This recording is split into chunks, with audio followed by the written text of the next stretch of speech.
आज हम जानेंगे कि हम कैसे पता लगा सकते हैं कि कोई चीज़ दूसरी चीज़ से तेज चल रही है या धीमी।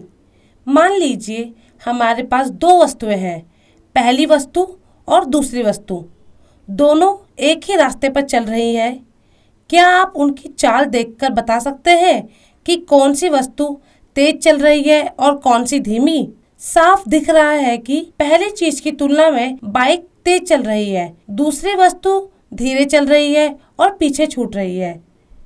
गति वह भौतिक राशि है जो हमें बताता है कि कोई वस्तु कितनी तेज चल रही है।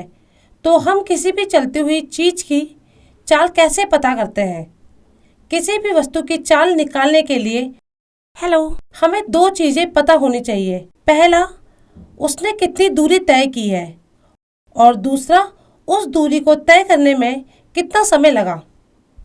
चाल का मतलब है तय की गई दूरी को लिए गए समय से भाग देना। अगर हम अपने आसपास चलती हुई वस्तुओं को देखें तो हम पता लगा सकते हैं कि वे कितनी तेज या धीमी है। आइए इस चींटी का उदाहरण लेते हैं। अगर यह चींटी बिंदु ए से बिंदु बी तक अपनी चाल को बिना घटाए या बढ़ाए चलती है तो इसे नियत चाल कहते हैं। अगर ये चींटी बिंदु ए से बिंदु बी तक अपनी चाल को बदलते हुए चलती है तो इसे परिवर्तित चाल कहते हैं। अब आप जानते हैं कि चलती हुई वस्तु या वेग क्या है और उसकी गति कैसे मापी जाती है।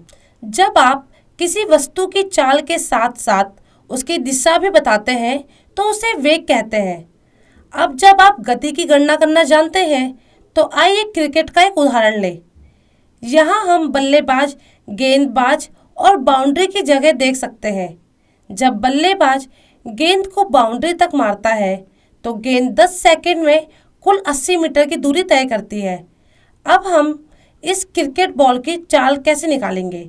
गेंद की गति गेंद द्वारा तय की गई दूरी और उस दूरी को तय करने में लगे समय की गणना करके मापी जाती है।